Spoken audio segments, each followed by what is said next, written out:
ഇവരൊക്കെ ഞങ്ങളാണ് സാർ. നിങ്ങൾ? ഞങ്ങൾ തന്നെ സാർ. എല്ലാരും അടിച്ചു കയറി വാ.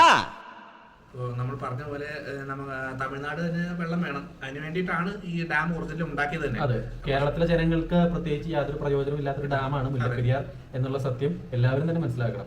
വെള്ളമാണെങ്കിലും കറണ്ട് ആണെങ്കിലും എല്ലാം ഈ ഡാം നിലനിൽക്കുന്നത് കേരളത്തിന്റെ ഭൂപ്രദേശത്താണെങ്കിലും അതുകൊണ്ടുള്ള മുഴുവൻ പ്രയോജനങ്ങളും ഗുണഗണങ്ങളും ഉള്ളത് അതിന്റെ എല്ലാ ദൂഷ്യഫലങ്ങളും അനുഭവിക്കേണ്ടത് നമ്മളാണ്. അതെ, എപ്പോഴെങ്കിലും ഈ ഡാം പൊട്ടിയാൽ ഒരു തുള്ളി വെള്ളം പോലും തമിഴ്നാട്ടിലേക്ക് പോയി തമിഴ്നാട്ടിലെ ആർക്കും തന്നെ യാതൊരു ആപത്തും സംഭവിക്കുന്നില്ല.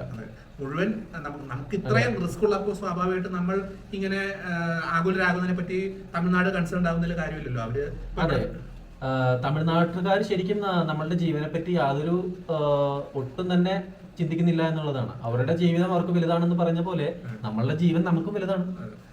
ഇതിപ്പോ ആദ്യമായിട്ടല്ല സ്വാഭാവികമായിട്ടും മുല്ലപ്പെരിയാർ ഇഷ്യൂ ഒരു പൊതുശ്രദ്ധയിലേക്ക് വരുന്നത്, ഇങ്ങനെ വിവാദമാവുന്നതും. 2011 തുടർച്ചയായ ഭൂകമ്പങ്ങൾ കേരളത്തിൽ ഉണ്ടായപ്പോൾ കേരള ജനങ്ങളുടെ ഇടയിൽ ഒരു ആശങ്ക രൂപപ്പെട്ടിരുന്നു. അതിന്റെ ബാക്കിയായിട്ട് കേരളത്തില് ഈ മുല്ലപ്പെരിയാർ പൊട്ടുമോ എന്നുള്ള ഡിസ്കഷൻ വന്നിരുന്നു. അത് സംബന്ധിച്ചിട്ട് ആളുകൾ പരിഭ്രാന്തരായിരുന്നു. അന്ന് കുറെ സമരങ്ങൾ സംഘടിപ്പിക്കാനുള്ള ശ്രമം ഉണ്ടായിരുന്നു.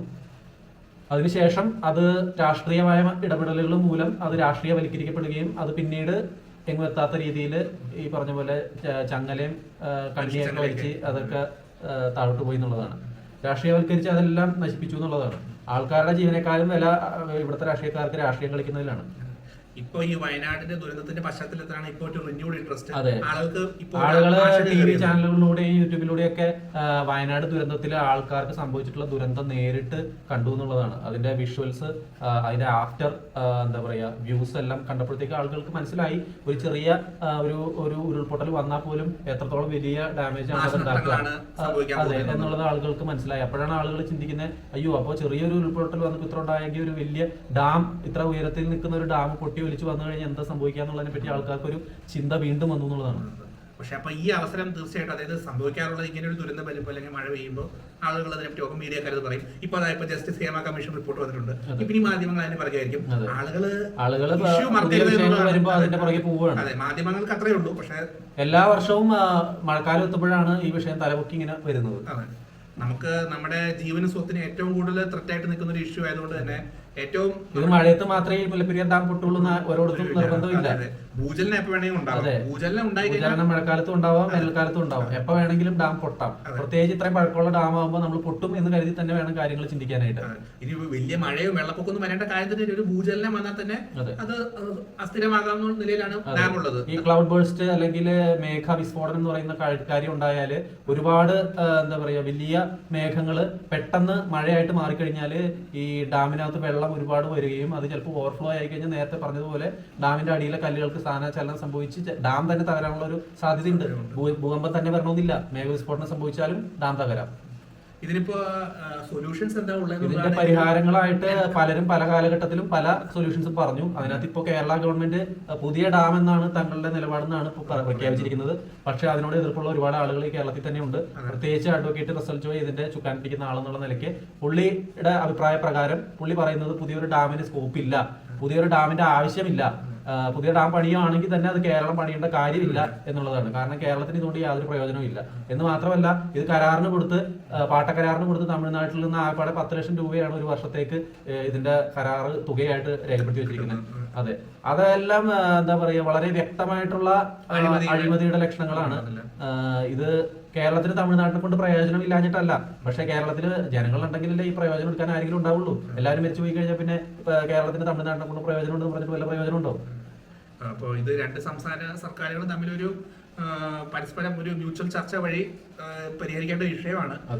അങ്ങനെയാണ് പറയുന്നത്. 10-60 കൊല്ലമായിട്ട് ചർച്ചയും പഠനവുമായിട്ട് ഇങ്ങനെ പോയിക്കൊണ്ടിരിക്കുകയാണ്. ഇതുവരെ ഒരു സൊല്യൂഷൻ ആയില്ല. അതുകൊണ്ടാണ് ആളുകൾ സ്വന്തം നിലയ്ക്ക് ഇതിന്റെ പുറകെ ഇറങ്ങേണ്ടി വരുന്നത്.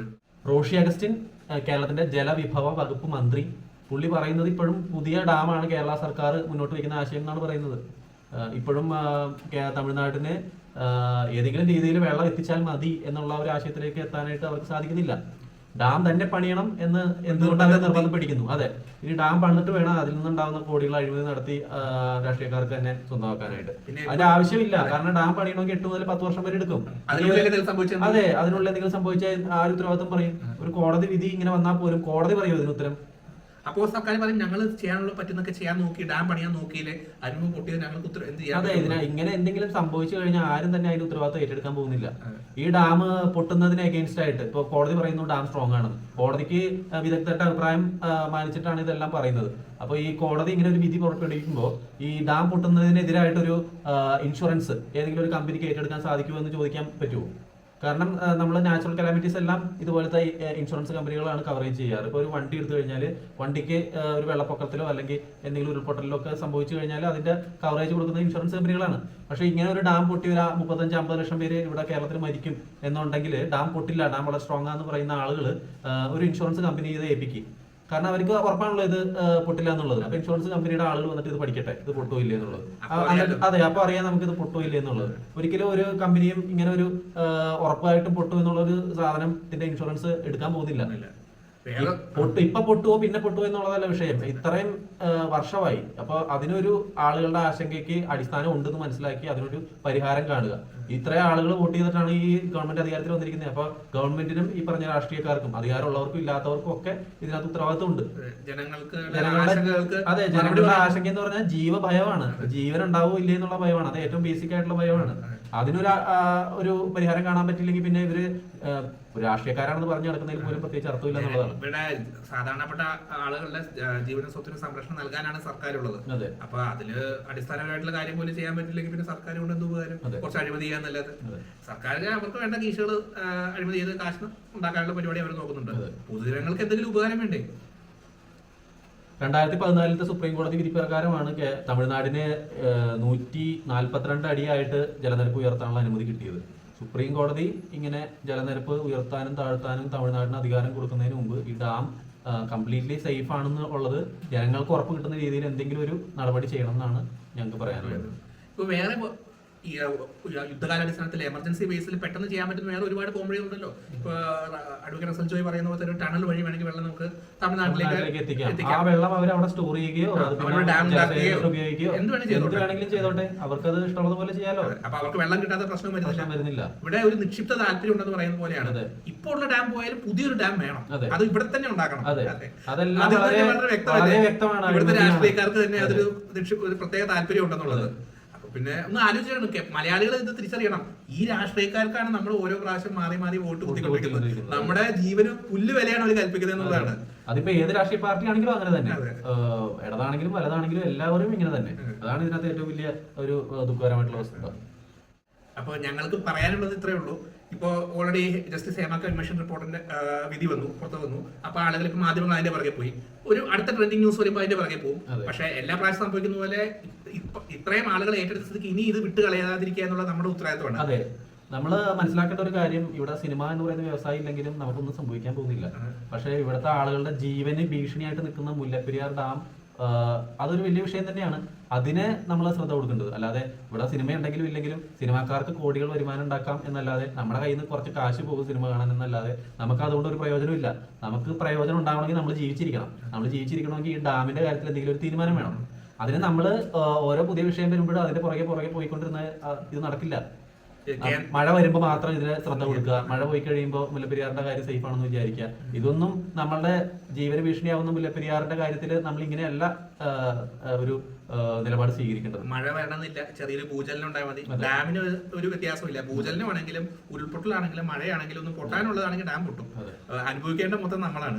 ഇതാണെങ്കിൽ തമിഴ്നാടിനെ പ്രതീക്ഷിച്ചിട്ട് ഒരു കാര്യമില്ല. അവർക്ക് ഇതിൽ നല്ല നിക്ഷിപ്ത താല്പര്യമുണ്ട്. അവർ എങ്ങനെയും ഇതിനെ മുടക്കാൻ നോക്കുള്ളൂ. കേന്ദ്ര സ്റ്റാലിനുമായിട്ട് ചർച്ച ചെയ്യുമെന്ന് പറഞ്ഞ പിണറായി മുഖ്യമന്ത്രി ഇതുവരെയും ചർച്ച ചെയ്തിട്ടില്ല. ഒരുപാട് നാളായി പറഞ്ഞിട്ട്.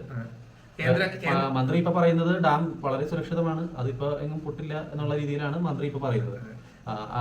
ഇതേ മന്ത്രി തന്നെയാണ് അധികാരങ്ങൾ കിട്ടുന്നതിന് മുമ്പ്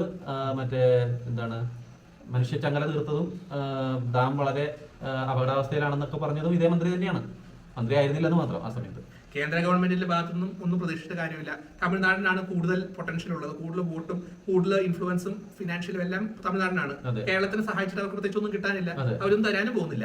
ശരിയാണ്, ഇത് കോടതിയുടെ പരിഗണനയിൽ ഇരിക്കുന്ന വസ്തുതയാണ്. പക്ഷെ നമ്മള് ഈ പറഞ്ഞ ഇതിനകത്ത് കക്ഷി ചേർന്നിരിക്കുന്ന, അതായത് നമ്മുടെ കാര്യങ്ങൾ നോക്കാൻ ഉത്തരവാദിത്തപ്പെട്ട ഗവൺമെന്റിനെ പ്രഷറൈസ് ചെയ്താൽ മാത്രമേ അവരെന്തെങ്കിലും ഇതിനകത്ത് ചെയ്യാൻ സാധ്യതയുള്ളൂ. കാരണം നമുക്ക് കഴിഞ്ഞ 10-60 വർഷമായിട്ട് ഇത് പഠനം നടത്തി ഇത് പോയിക്കൊണ്ടിരിക്കുകയാണ്. ഇതുവരെ പഠിച്ചു കഴിഞ്ഞില്ലേ എന്ന് മാത്രമാണ് നമുക്ക് സംശയമുള്ളൂ. പൊതുജനങ്ങൾ ഇത് വിസ്മരിക്കുന്നില്ല, ഇത് വിട്ട് കളയുന്നില്ല എന്ന് കാണുമ്പോൾ മാത്രമേ നമ്മുടെ രാഷ്ട്രീയക്കാരും ഗവൺമെന്റും ഒക്കെ ഇത് എന്തെങ്കിലും നിങ്ങൾ തന്നെ ആലോചിച്ച് നോക്കുക. കുറെ നാളായിട്ട് മുല്ലപ്പെരിയാറിന്റെ ഒരു കാര്യവും രാഷ്ട്രീയക്കാരിൽ നിന്ന് കേൾക്കുന്നുണ്ടായിരുന്നില്ല. പക്ഷെ ഇപ്പൊ ഈ അഡ്വക്കേറ്റ് റസൽ ജോയി ഇതിനെപ്പറ്റി സംസാരിക്കുന്നത് കൊണ്ട് മാത്രമാണ് ഇപ്പൊ ഇങ്ങനെ ഒരു വിഷയം ഈ പറഞ്ഞ രാഷ്ട്രീയക്കാര് ഇതിനെപ്പറ്റി സംസാരിക്കുന്നത്. വീണ്ടും കുറെ നാളുകളായിട്ട് ഒന്നും തന്നെ സംസാരിക്കുന്നുണ്ടായിരുന്നില്ല ഇതിനെപ്പറ്റി. ഇങ്ങനെ ഒരു കാര്യമേ ഇല്ല എന്നുള്ള മട്ടിലാണ് അവര് പോയിക്കൊണ്ടിരുന്നത്. ഇതായിരുന്നു ഇന്നത്തെ ഞങ്ങളുടെ വീഡിയോ. വീഡിയോ നിങ്ങൾക്ക് ഇഷ്ടപ്പെട്ടെങ്കിൽ വീഡിയോ ലൈക്ക് ചെയ്യുക, ചാനൽ സബ്സ്ക്രൈബ് ചെയ്യുക, കമന്റ് സെക്ഷനിൽ രേഖപ്പെടുത്തുക. മുല്ലപ്പെരിയാർ ഡാമിന്റെ കാര്യത്തിൽ എന്താണ് നിങ്ങൾക്ക് വേണ്ടതെന്ന് നിങ്ങളുടെ സ്വന്തം ബുദ്ധി കൊണ്ട് ആലോചിച്ച് നോക്കുക. അപ്പോൾ നമ്മളുടെ ഇന്നത്തെ വീഡിയോ അവസാനിക്കുകയാണ്. അപ്പോൾ ബൈ. ഇവരൊക്കെ ഞങ്ങളാണ് സാർ. നിങ്ങൾ ഞങ്ങൾ തന്നെ സാർ. എല്ലാരും അടിച്ചു കയറി വാ.